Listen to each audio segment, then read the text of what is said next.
Magkakaroon ba ng World War III? Kasama ba tayo doon?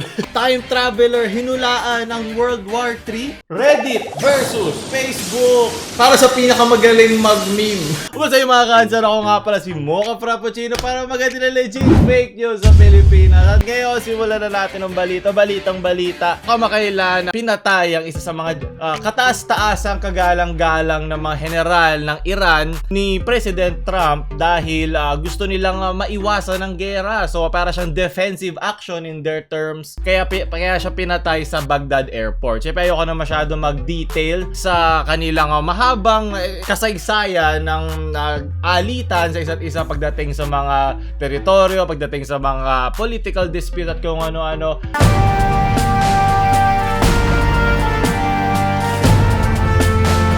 Pero simulat sa pool, LQ sila. Talagang magkaaway ang Iran at Amerika sa ngayon. Bumanat ang Iran na babalikan namin kayo. maraming interpretasyon ng pwedeng makuha sa salitang to. Syempre, puro sa Twitter lang naman. Makikita nyo dito, di ba? Everyday with Kath! Ang top dito sa Pilipinas. At nag-trending din naman ang World War III dahil sobrang hirap na digmaan kalaban si Miss Catherine. So, daanan muna natin ng mga memes bago natin daanan ng ibang balita. Sa di ba? Unang-unang meme ng 2020. Bakit gera? At mamaya pag-uusapan din natin kung posible ba talaga to. Diba? Sunod! Boom! Ito na ang ating panlaban. Bakit ba? Budget nga tayo okay? Ito ang ating granada sa kanila. Ang kapalit nga lang, kasama dito yung mismong magbabato ng bomb. From then, World War II. Bakit? Pero nanahimik lang naman Gusto lang naman nila mag-enjoy bago ang paparating na digmaan daw. From Janos, nobody, Filipinos on World War III. Tila ko ay nakalutang na sa Yan ang importante unahin natin, di ba? Yes! Para ba? Ako hanggang dito lang tayo. Buti na lang, di ako nakatayo. Copyright, yeah. Tumayaw na lang tayo ng tala bago tayo mawala, di ba? From Edgy, US soldier met kang hiding in the bush. Di tayo kasali sa gera, imposible. Okay, pero mamaya natin pag-usapan yan, sunod. Gago! Hoy! Tito ko, ano ginagawa mo dyan? Wag! Tama yan, tito ko. Yung mga boomer dapat lumaban. Bata pa kami. Ikaw na bahala. From hockey. Hindi. Bakit si Bretman? Ito ating panlaban sa gera si Tita Bretman. Ako, naalala ko, napanood ko nga yun. Yung nag-twerk siya sa ating pambansang anthem. Kaso matagal na yung 3 months ago. Hindi ko alam ang batas kung papaano at kung sino ang kakaso dapat sa kanila doon. Pero dahil 3 months ago na yun at walang nagkaso sa kanya, ibig sabihin nun, hindi na siya issue. O at least, wala na tayong magagawa kahit nalabag niya ang batas. Alam ko dapat ang Malacanang o ang mas nakakataas. Alam ko hindi pwede parang private na tao lang ang kumaso sa kanya dahil dapat ang mismong bansa ang gagawa. Siguro, maliit na bagay lang to at hindi na dapat pagtuunan ng pansin. Kaya hindi na siya naging ganun kalaking issue at nagsorry na to si Tito Bretman dahil natanga siya saglit sa kanyang ginawa. Yan ang hirap pag kinain na ng social media utak mo. Hindi mo na iniisip yung ginagawa mo. Ito, exclusive footage yung aking mukha nung pinapanood ko. Lupa ng Hangal!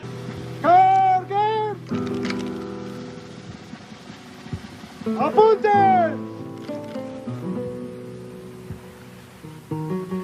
Consumatum est! From Martin, nice.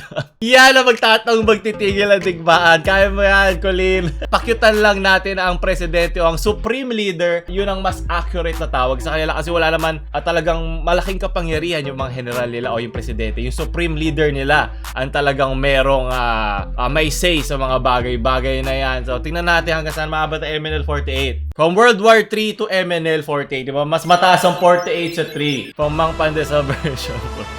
Wala nga, hindi nga tayo sasabi dyan, wala tayong kapangyarihan kumpara sa ibang mga bansa. From John Christian. Ano nga, Ben? Ganun ba? Hindi ko alam paano. Basta yung sayaw na yun, yes. Sabi sa millennial ako, alam ko yan. Nuclear strikes from Ronnie. Hindi ko lang dapat tawanan natin to kasi katapusan natin kung magtotoo nga to. Pero mababa ang posibilidad na mangyari yun. Huwag kayong mag-alala. Mamaya natin pag-uusapan yan. From show sa Luzon. PUBG live action.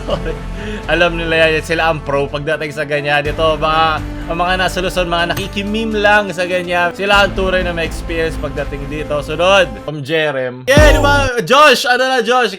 Huwag mong paputokan si Colleen, Josh. Hi Josh, I'm Elmo48. Joke lang, papamilya po kami channel. From Juan. Wag, ayoko po. Hindi ako nag-ROTC, Philippine Army, wag. From Tisoy Sos, just in case. Meron tayong paranormal investigator, meron tayong mga kapre. Marami tayong panlaban dyan. From Clarice, World War I reference. Di ko alam kung malulungkot ako doon o hindi. Pero ang pinagkaiba naman kasi dito, yun yung unang beses. Nung nangyari yung World War I at World War II, Dalawang beses na yan! Nagkaroon tayo ng mga preliminary countermeasures para itigil ang gera kung magkakaroon man. Hindi yun na dahil gusto ko ikot ka gera. Meron na tayo mga guidelines sa sinusunod na ang ginagawa, binibigyan ng disadvantage yung mga bansa magsisimula ng gera. Mas marami tayong civil war or mga gera within bansa laban sa isa pang bansa. Ngayon, nasa loob ng mga bansa, sa kani-kanila mga tao, ang mga gera ngayon, di ba, matatawag nating civil war. Ito, kaya lang to naging ganyan dahil ito yung unang beses wala tayong countermeasures or panahon to ng colonialism, di ba, wala pa mga rigid na mga borders at mga kung ano mamaya pag-uusapan natin yan. May panlaban na tayo.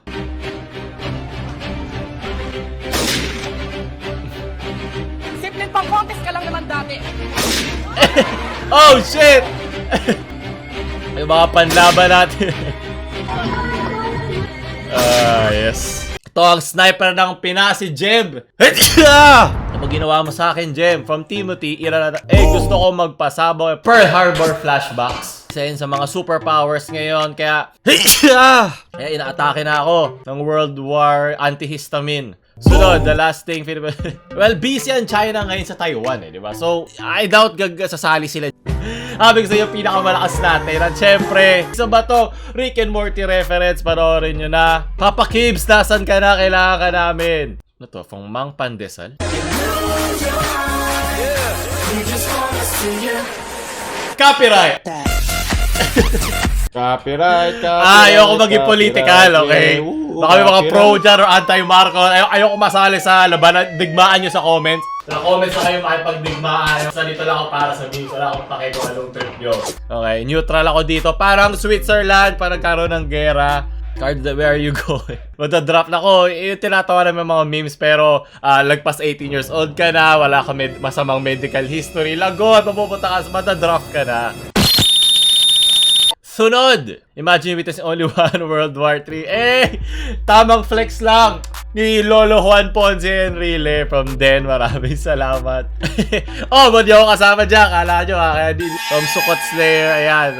Kabahan na kayo. From History Memes PMA nyo. Ibawi na lang natin sa kakyutan ni Colleen, okay? Baka matanggal yung kanilang galit pag pinakita nyo si Colleen.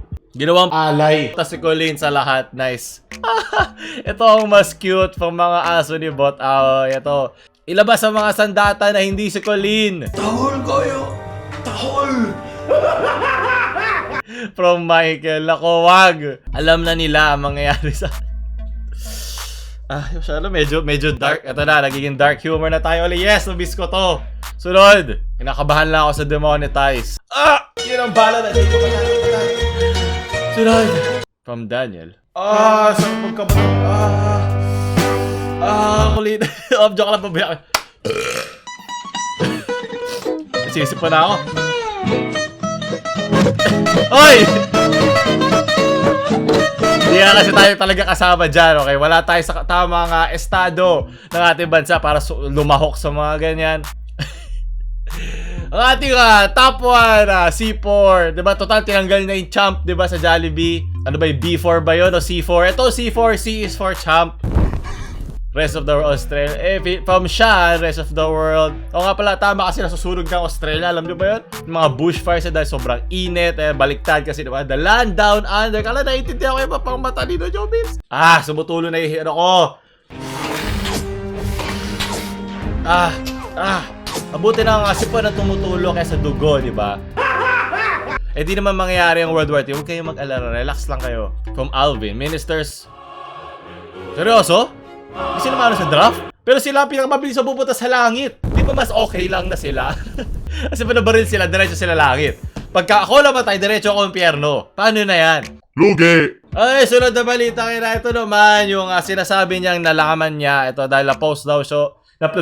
Na-post daw ito noong February 22. Pero syempre hindi ko na pagsasayangin ang buhay nyo. Panoorin nyo kung sino panoorin.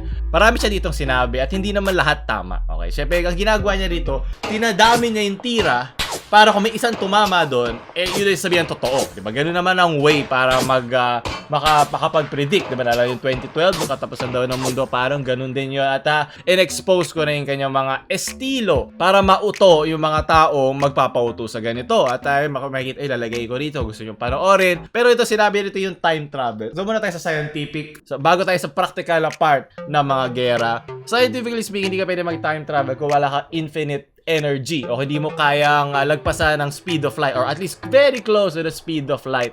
Maraming paradox o sabihin na natin hindi nagtutugma na lohika ang time travel. Kasi kunyari sabihin na natin as of now na nagsasalita ako, merong isang 2,100 na Paulo na gumagawa pa rin ng YouTube at nasa 500,000 subscribers lang na nagsasalita. Sabihin natin meron siya na-discover doon na infinite energy at makapag-time travel siya back dito. Yung paradox dito, bakit hindi dadali ng mga scientists kahit noon pa kasi wala naman limit eh. Pwede naman kahit noong 1900s pa lang or 1800s, 1700s, bumalik na agad yung mga scientists from their sa kanilang mga advanced na mga technological advances at dalhin dito para mas mapaaga yung pagkuha nila dapat no mga technological advances na yun. Nakikita mo ba yung parang paradox doon? So hindi siya magtutugma-tugma sa isang time travel. Kaya as of now, hindi talaga posible ang time travel. At maraming ways para rin mag-time travel. Pwede mong paggalawin yung mismong space around you. Parang sa Star Trek, yung i-disassemble mo. Pero wala pa tayo sa ganong means ng siyensya para magawa yun. At kasi mahilig din naman ako sa sci-fi. Dahil nga mahilig din ako sa siyensya, ang imagination ng isa sa mga pinakamalakas mong sandata na hindi sa digmaan para maintindihan ng siyensya. Kasi mahilig ako, ito papayat ako sa book review, diba? Mahilig ako kay Kurt Vonnegut. Yung mga may ko pa nababasa itong Hocus Pocus. At nung college, mahilig talaga ako magbasa ng mga sci-fi. Ito pa, meron pa Cat's Cradle at itong Breakfast of Champions. At most ng mga story ni Kurt Vonnegut ay about sa time travel. At ang pagkaka-describe naman niya sa time travel, kaya pa din naman tayo puro Wikipedia.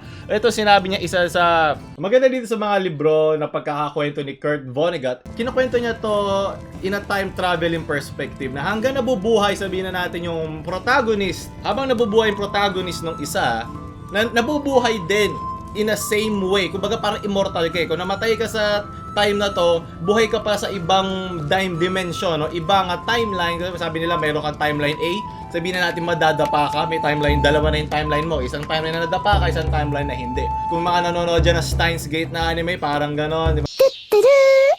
Maraming mga branches sa pwede kang puntahan. So sinasabi niya dito na habang namamatay yung MC dito sa gera ng 1900s, buhay siya sa isang ng 2100s, di ba? Ganun yung pagkakakwento niya rito. At isa yung way para maintindihan ng time travel kung posible ba to hindi. Kung babalik ka sa ibang panahon, marami kang kailangang factors na daanan. Kumbaga, pag tinira mo yung nanay mo ng time na yun, hindi ka mabubuo. So yung act ng paggawa mo nun, dahan-dahan ka mawawala. Kung mawawala ka na before nung time na yun, makakapag-aabot ka ba ng panahon na may time travel? At kung hindi, di ba? Sabay-sabay ba siya o hindi? Di ba? Kasi hindi, wala eh. Parang nilagpasan niya lahat ng siyensya behind sa time travel para lang masabi na time traveling yung ginawa niya.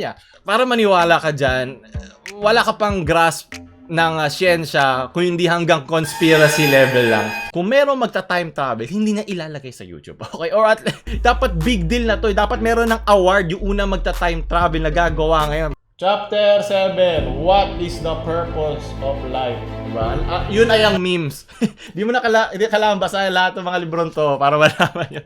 Sunod na balitang ina, ito isang gera na mas maintindihan natin. So ewan ko, nagkaroon daw ng issue, naglabanan ng mga Reddit users at mga Facebook users kung sino ang tunay na normie o elitista na internet. So ayan, may mga issues sila from John. Marami nagsasabi na, "Uy, lumot yung mga normies ito gumagamit yung Facebook." Yung mga sabi ng mga kasi lumaban ng mga Facebook users na, "Oh, grabe no, kapag Reddit ka lang, isipin mo naman yung tinatawag mo insecurities mo."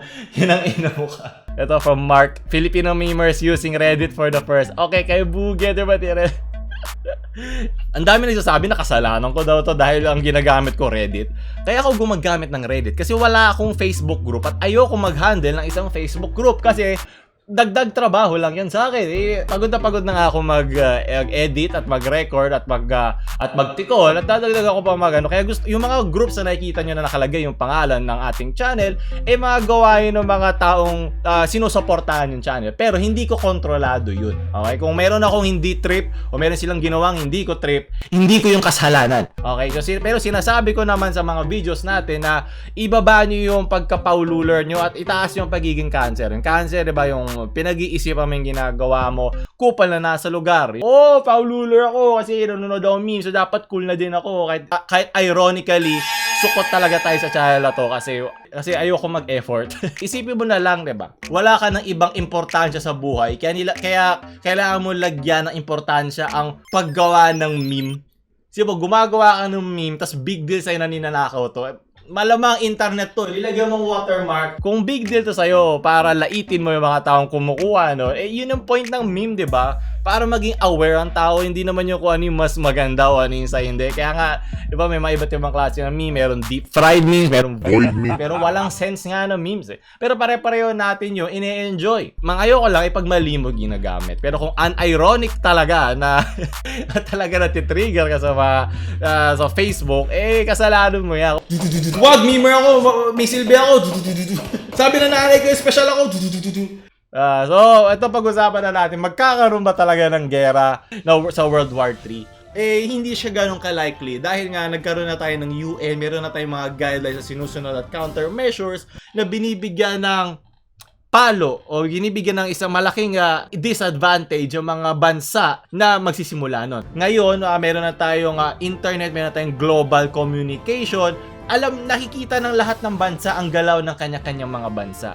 At ngayon meron ng mga magkakakampi, meron ng magkakaaway, at meron doon mga kampi na ayaw makisali sa gera. Kasi sa gera, marami kang mawawala sa'yo ng pinaka-importanting resource at yun ay ang buhay ng tao. Hindi lang morally speaking, pero practically speaking kasi ang tao, may silbi ka na sa bansa around 18 years old or pag may trabaho ka na or meron ka ng silbi sa ekonomiya, pag sanggol ka wala ka pang silbi.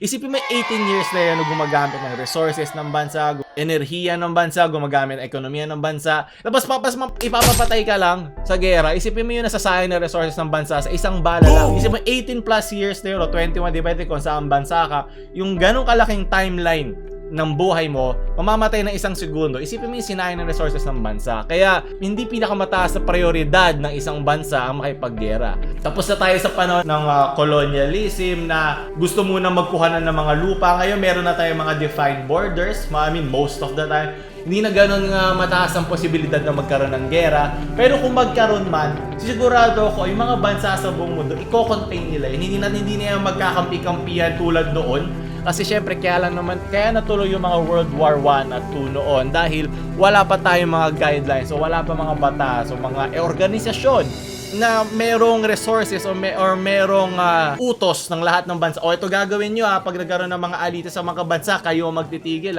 wala tayong mga ganun. At ngayon meron na. Nung kailan lang na-establish ang UN pero ganun na tayo ngayon. Ayan ang huling meme at saktong-sakto bago tayo mamatay. Diba sana nagustuhan yung mga balita kaya linggo. So huwag kayong kabahan sa mga dyan, lagi naglalaro ng Counter-Strike at CSGO. Lahat na ginawa ko paglalaro sa Counter-Strike at CSGO, magagamit ko na. So ito yung like, share nyo sa mga gusto nyo makidigmaan yung friends kahit wala naman talaga silang magagawa sa digmaan. At huwag nyo ko subscribe. Kung hindi, babariling ko kayo ng hammer. Paulol out.